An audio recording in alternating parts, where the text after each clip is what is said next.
Good morning and vanakkam. In this video, we're going to be reading from Dancing with Shiva, Hinduism's contemporary catechism, written by Sadhguru Sivaya Subramania Swami, a richly illustrated sourcebook of Indian spirituality in question and answer form, exploring how to know the divine, honor all creation, and see God everywhere, in everyone.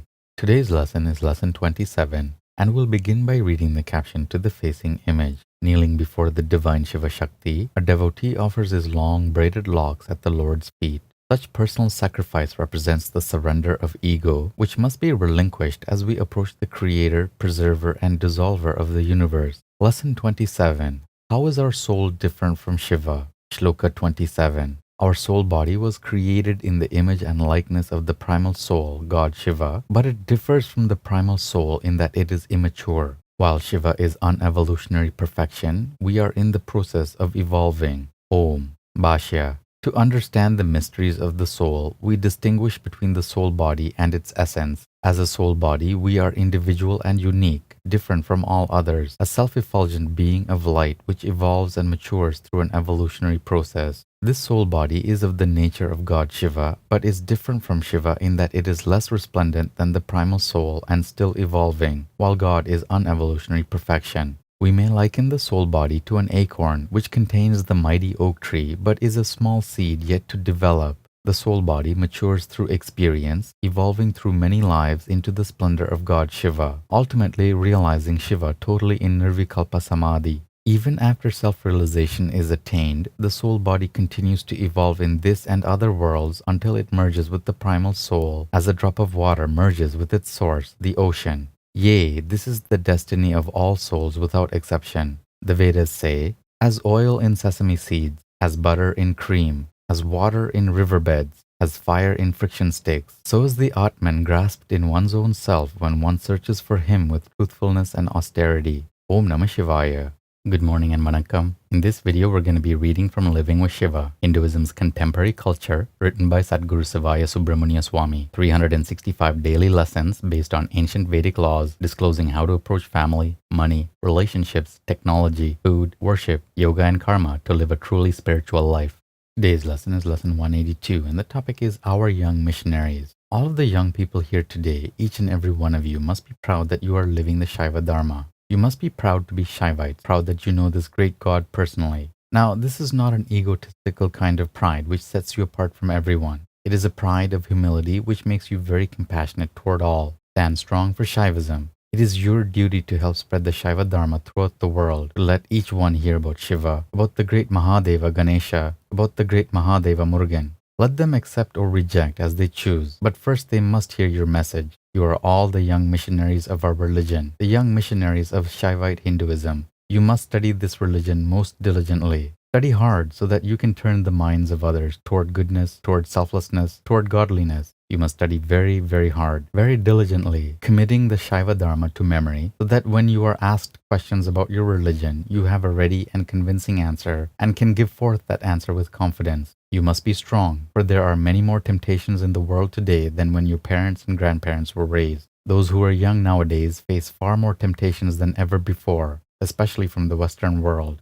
Proceed with confidence and with courage, and your life will be a strength to others who are waiting and longing for your message. I ask each of you young adults and children here tonight to grow up tall and proud of our Saivite religion. How do you do this? Through discipline and obedience. Nothing was ever accomplished on this earth without these two qualities. Be self-disciplined, cultivate self-control, obey your gurus, obey your mothers, obey your fathers, obey your elders, obey your Saivite teachers. Don't be influenced by Western ways. Western ways are based on a Christian belief structure.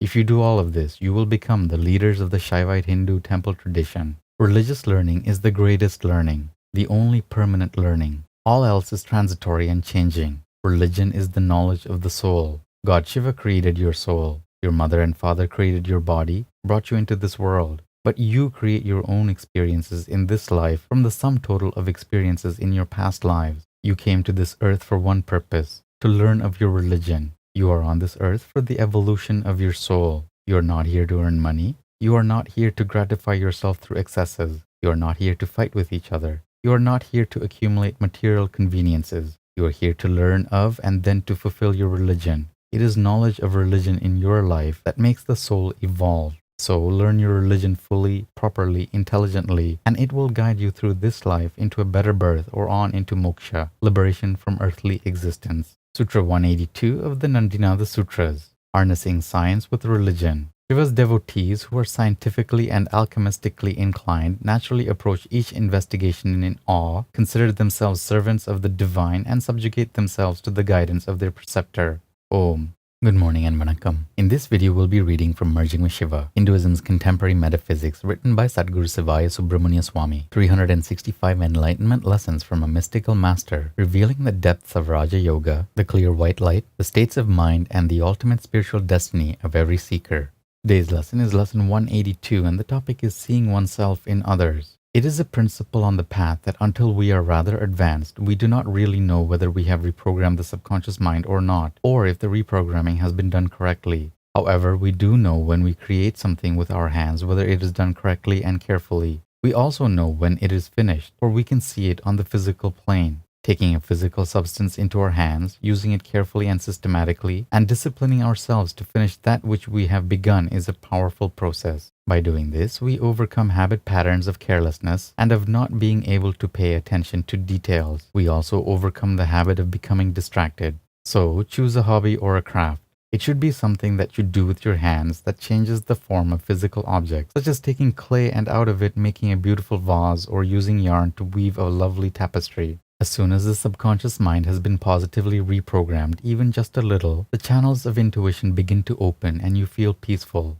Disturbances within your mind subside. At this stage on the path, you often wonder if you are making progress anymore. You hold a consciousness like being in an airplane going at 1,000 miles an hour while holding the feeling of not moving. When you feel as if nothing is happening to you inside anymore, you are living in an intuitive state, the eternity of the moment. Your intuition is now penetrating your external mind all of the time. When your subconscious has been cleared of past reactionary patterns and reprogrammed thoroughly, you do not take exception to things that happen in the world. In understanding, you love everyone and embrace every event. You intuitively sense just what they are all going through because you have in your memory banks knowledge of each happening acquired during all the lives you have ever lived. This becomes available to you sub-superconsciously. You begin remembering when you went through the very same thing your friend is going through. It may have been a life or two ago, but you went through it all the same. Therefore, you know his next step because you know how you got out of the same experiential pattern yourself. Then you begin to know that your soul body and your physical body are becoming one. You are slowly beginning to realize that you truly are an effulgent spiritual being living on the earth. The only thing that is not spiritual, seemingly, is the subconscious mind. But that is an illusion because it has been programmed in a haphazard way. You have gone along through your many lives, having many experiences. It has collected up diverse habit patterns and erratic programming. When you attack this programming positively and work with it, the subconscious becomes a tremendous tool and is no longer the unfriendly obstacle that it was. It becomes sub-superconscious and new energies start flowing into the physical body. New understanding begins to come from within. Your perspective in looking at life is steady now. Man has not always realized that a subconscious area of mind exists. For hundreds of years, humanity in the West believed that the conscious state was the only reality. Humanity has had religious inclinations also, and believed in superconsciousness, but felt that superconsciousness was totally outside and away from the individual self. That is why God is talked of as being way up in the heaven and the angels high in the sky. These beliefs cause the superstition, religious misunderstandings, and contradictions that have come down to us through the ages. Why was God supposed to be outside the being of man way up in the sky? It was because the subconscious area of mind was in between. From this limited perspective, man saw himself as a little insignificant nothing that has come from some place, not knowing for sure when or how he got here in this conscious state. He knew he was a kind and hateful, generous and greedy, jealous, intellectual, instinctive being. He knew that. He knows it today. That is how one gets along through life. You have to fight for what you want. You have to argue. You have to be jealous, or else how are you going to get any place? You have to be quick-tempered to dominate others. You have to scare people, get your own way and elbow your way through life. That is the way to live when totally in the conscious mind. And that's it for today's lesson. Take care of yourself, have a beautiful day, and we'll see you in the next video. Om Namah Shivaya.